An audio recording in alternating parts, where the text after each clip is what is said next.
तो आइए समझते हैं। देखिए, भौतिक परिवर्तन,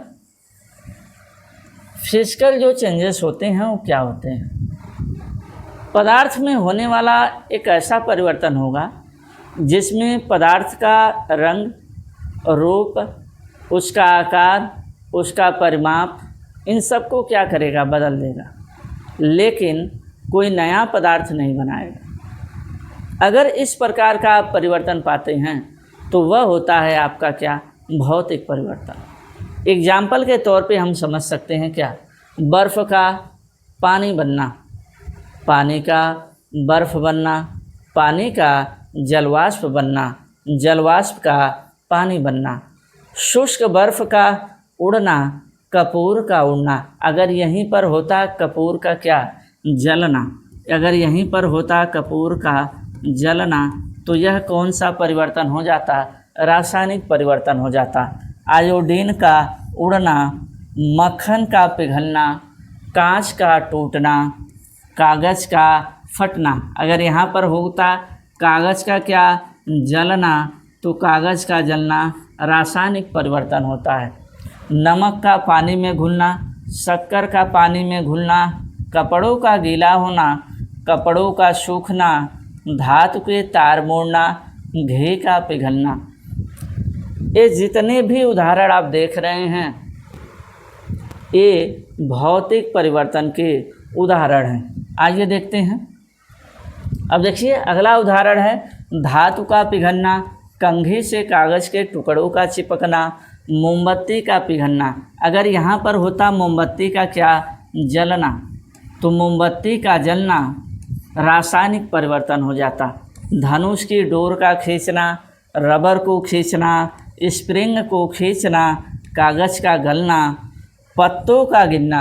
अगर होता पत्तों को गिराना, तो पत्तों को गिराना हो जाता रासायनिक परिवर्तन। शीशे का पिघलना, नाखून का कटना, धातु के तार बनाना, चावल का गीला होना, गुब्बारों में हवा भरना, फल का कटना।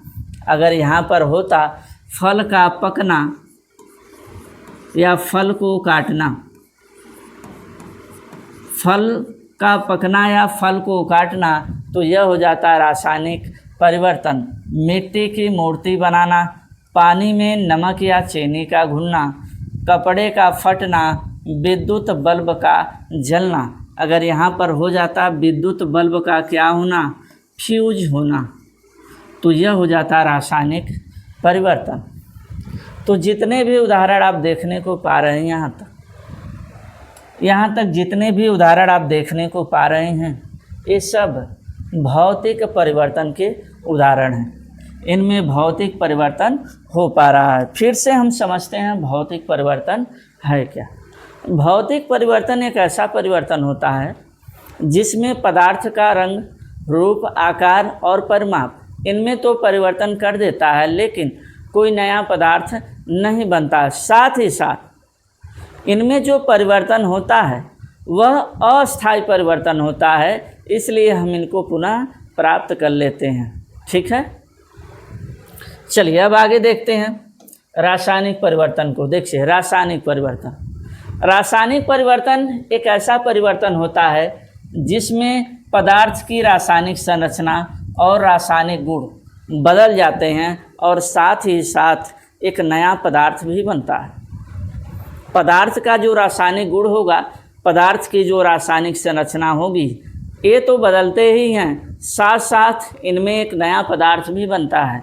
उदाहरण के लिए समझते हैं, मोमबत्ती का जलना, लकड़ी का जलना, तार का जलना, कपूर का जलना, कागज़ का जलना, दूध का दही बनना, दही से मक्खन बनना, अंगूर का किण्वन होना, या कह सकते हैं हम शराब का निर्माण होना, कोयले का जलना, डीजल का जलना, पेट्रोल का जलना, ईंधन का जलना, चांदी का काला पड़ जाना। देखिए, चांदी जब काला पड़ता है तो वह संक्षारण की क्रिया होती है उसमें, यह भी एक क्या है, रासायनिक परिवर्तन ही है।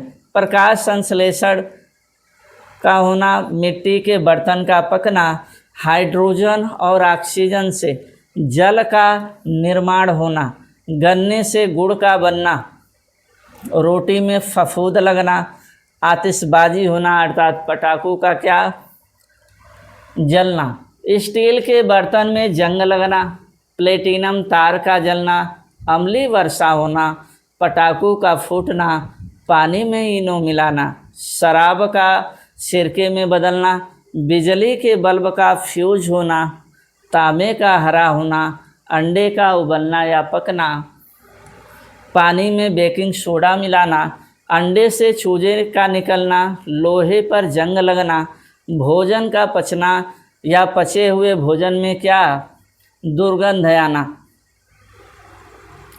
अगरबत्ती का जलना, मैग्नीशियम के फीते का जलना, ये सभी रासायनिक परिवर्तन के उदाहरण हैं। ठीक है।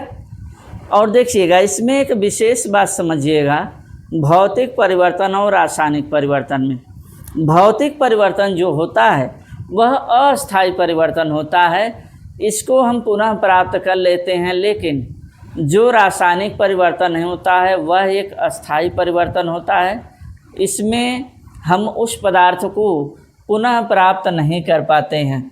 तो यह विशेष तथ्य भौतिक और रासायनिक परिवर्तन के संदर्भ में लिखा गया है। उम्मीद करते हैं कि आपको भौतिक परिवर्तन और रासायनिक परिवर्तन समझ में आ गया होगा।